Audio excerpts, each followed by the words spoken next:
যে জার্মানি যাওয়ার যে ব্যাপারটা, এটা অনেক দুর্গম পথ, তো ভীষণ দুর্গম। শুধু না, খুব ইন্টারেস্টিং, উনি তো অনেক রাস্তা হেঁটে, কখনো ট্রাকে করে, কখনো গিরিপথ পার হয়ে ওই ভগৎরাম তলোয়ারের হাত ধরে উনি পৌঁছলেন কাবুলে।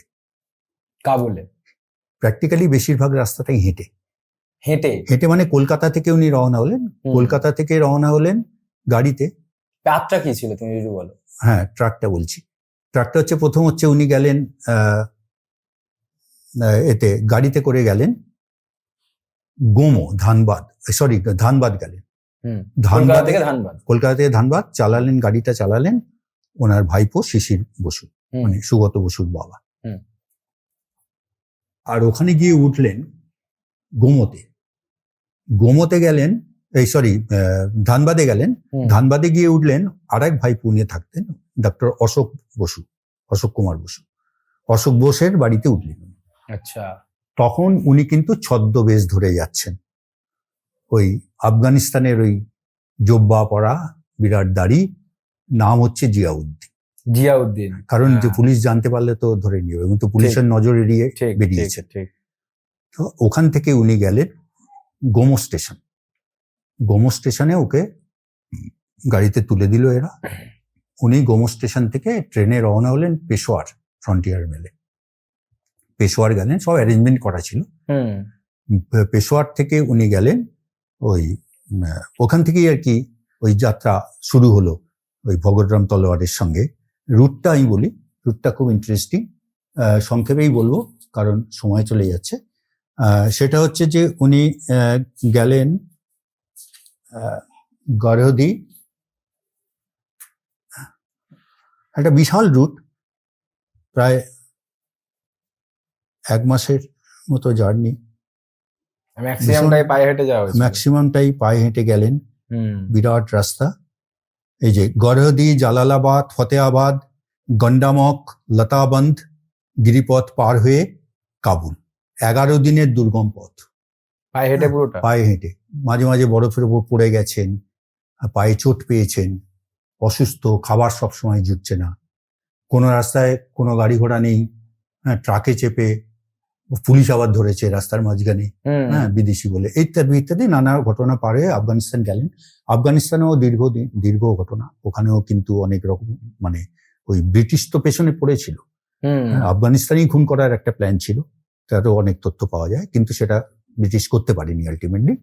তারপরে উনি ওই আফগানিস্তান থেকে এবারে প্ল্যান করলেন যে উনি রাশিয়া যাবেন, কারণ ওনার টার্গেট ছিল রাশিয়া কমিউনিস্ট কান্ট্রি। উনি ভেবেছিলেন যে উনি হয়তো ওদের কনভিন্স করতে পারবেন যে ব্রিটিশের বিরুদ্ধে ভারতবর্ষের স্বাধীনতার যুদ্ধে সাহায্য করার জন্য, কিন্তু রাশিয়া তো তখন ব্রিটিশের সঙ্গে, সেটা তো হওয়া সম্ভব ছিল না। কিন্তু উনি চেষ্টা করেছিলেন, অনেক চেষ্টা করে শেষ পর্যন্ত রাশিয়া থেকে কোনো সাড়া শব্দ পেলেন না। আলটিমেটলি ওনাকে সাহায্য করলো ইতালির ওখানকার রাষ্ট্রদূত। উনি ইতালির সঙ্গে কথাবার্তা বললেন আপনি যদি জার্মানি যেতে চান, জার্মানি যাওয়ার ব্যবস্থাটা আমি করে দিতে পারবো, কিন্তু আপনাকে ইতালিয়ান সেজে যেতে হবে, ইতালিয়ান পাসপোর্ট নিয়ে। আফগানিস্তান গেলেন, তারপরে গেলেন হচ্ছে, তারপরে উনি রাশিয়া যেতে পারলেন না, জার্মানি যাওয়ার ঠিক হলো। আচ্ছা, সেটাও থেকে জার্মানি, হ্যাঁ, আফগানিস্তান থেকে জার্মানি। হেল্প করলেন হচ্ছে ইতালির রাষ্ট্রদূত। আচ্ছা, উনি সাহায্য করলেন। ওনার মানে পুরো পোশাক আশাক থেকে শুরু করে নাম টাম সবকিছু বদলে গেল। বেনামে ওনার তৈরি হলো, ওনার কি বলে পাসপোর্ট তৈরি হলো। নাম হলো অরল্যান্ডো মাজেত্তা। এখানে ছোট্ট দাড়ি, ইটালিয়ান নাম। হ্যাঁ, যে ছবিটা সুভাষচন্দ্রের দেখা যায় অনেক জায়গায়, এইখানে একটুখানি দাড়ি, এগুলো কিন্তু সব তৈরি করা আলটিমেটলি। তা সেই অবস্থায় গোল চশমা, সরু ফ্রেমের চশমা ইত্যাদি ফিত্যাদি পরে উনি সঙ্গে গেলেন জার্মানির এক ডাক্তার, জার্মানের দূতাবাসের একজন কর্মী, ইতালির একজন দূত, আর একজন ইউরোপীয় চালক। এই নিয়ে উনি রওনা হলেন 18 মার্চ 1941। ওখান থেকে রওনা যাবেন উনি আফগানিস্তান থেকে রওনা হলেন একটা জিপে করে। জিপে করে, আচ্ছা। এই রাস্তাটা সাংঘাতিক। এখানেও কিন্তু দুর্গম গিরিপথ, সংকীর্ণ রাস্তা, জায়গায় জায়গায় বরফ। হ্যাঁ, সুভাষ প্রথমে যাবেন বোখরা। এখনকার মতো অবভিয়াসলি অতটা অ্যাডভান্স রুট ছিল না। না, বোখারা। বোখারা থেকে যাবেন তাসকুর গান, সেখান থেকে যাবেন ডেড সিটি বলে একটা জায়গা আছে। ডেড সিটি, মৃত শহর। কেন বলা হতো এরকম? বলা হতো হয়তো কোনো সময় মানে লোকজন সব চলে গিয়েছিল, কিন্তু এখন সেখানে ইন্ডাস্ট্রি হয়ে গেছে। আচ্ছা, ইন্ডাস্ট্রি। হ্যাঁ, তারপরে শুরু হলো অক্সাস এরিয়া। অক্সাস এরিয়া মানে ওখানে নলখাগড়া গাছ হয় না, ওই নলখাগড়ার বন আছে এবং ভীষণ ভয়ঙ্কর, মানে সাফত সংকুল একটা জায়গা। সেই জায়গা পার হলেন। জন্তু জানোয়ারের জন্য বলছো নাকি? জন্তু জানোয়ার। হ্যাঁ, সেখান থেকে উনি পার হলেন, পার হয়ে গেলেন সমরখন্দ। সেই ঐতিহাসিক যুদ্ধের, সমরখন্দের সেই ঐতিহাসিক যুদ্ধক্ষেত্রে ওখানে পৌঁছলেন। ওখান থেকে উনি ট্রেনে করে মস্কো পৌঁছলেন।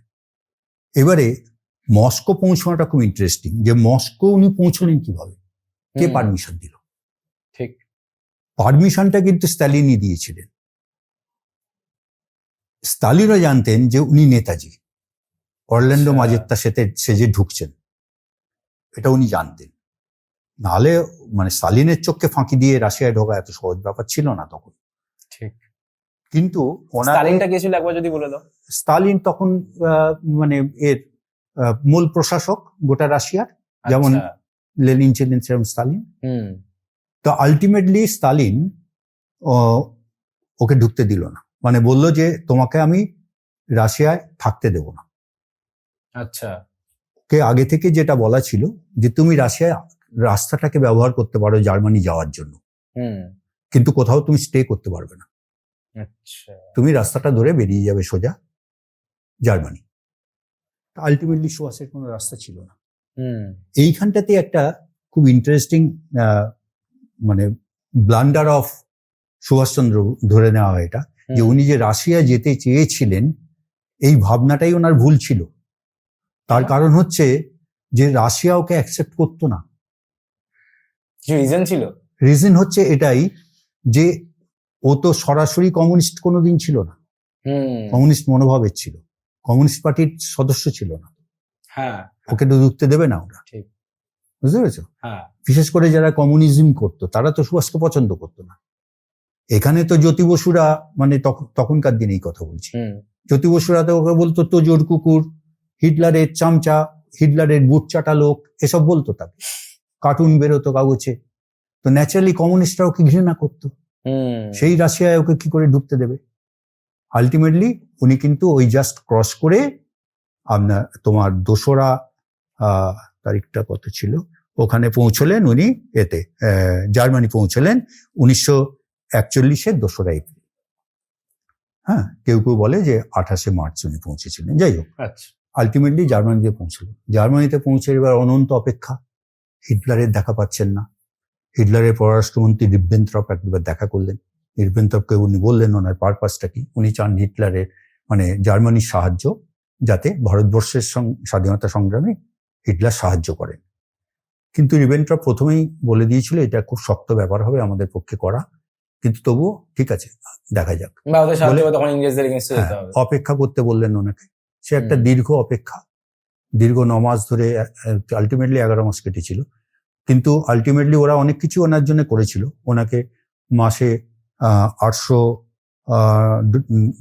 ডলার মানে মার্কিন ডলার ওনাকে করতো, সাহায্য করতো, মানে ওনার হাত খরচের জন্য। হ্যাঁ, তারপরে একটা ফ্রি ইন্ডিয়া সেন্টার বলে একটা অর্গানাইজেশন তৈরি করে দিয়েছিল, সেখানকার সমস্ত খরচ খরচা জার্মানি বেয়ার করতো।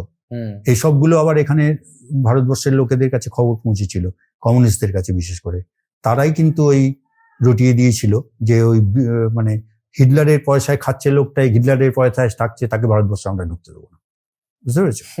এই হচ্ছে ঘটনা। তা আলটিমেটলি কিন্তু হিটলারের সঙ্গে যখন দেখা হলো 11 মাস পরে, তখন কিন্তু হিটলার খুব পরিষ্কারভাবে ওকে জানিয়ে দিলেন যে ভারতবর্ষের স্বাধীনতা সংগ্রামে আমার পক্ষে অংশগ্রহণ সম্ভব নয়। তার 2টো কারণ।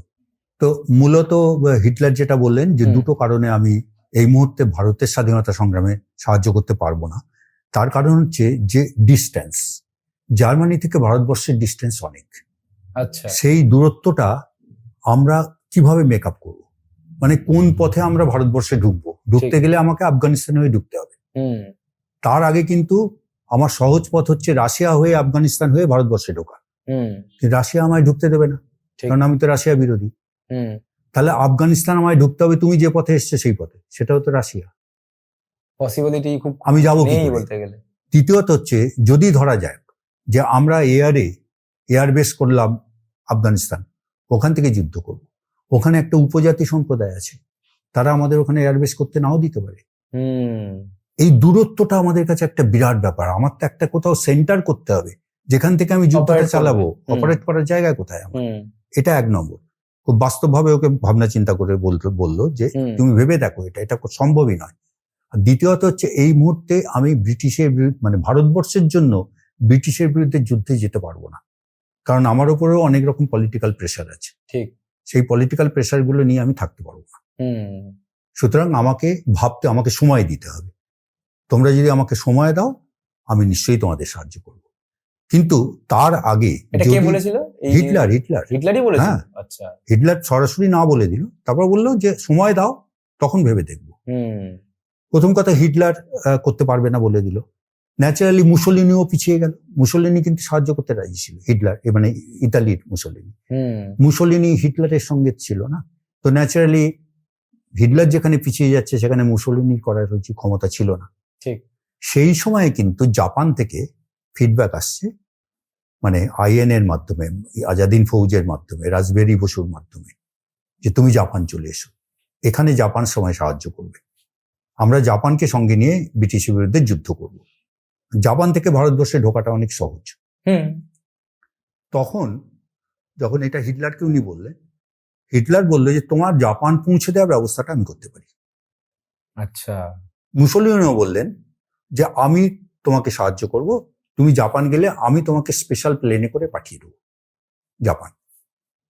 হিটলার তখন বললেন যে মুসোলিনির মতলবে যেও না, কারণ এয়ারে তোমাকে পাঠানো ইতালি থেকে জাপান অনেকটা দূরত্ব।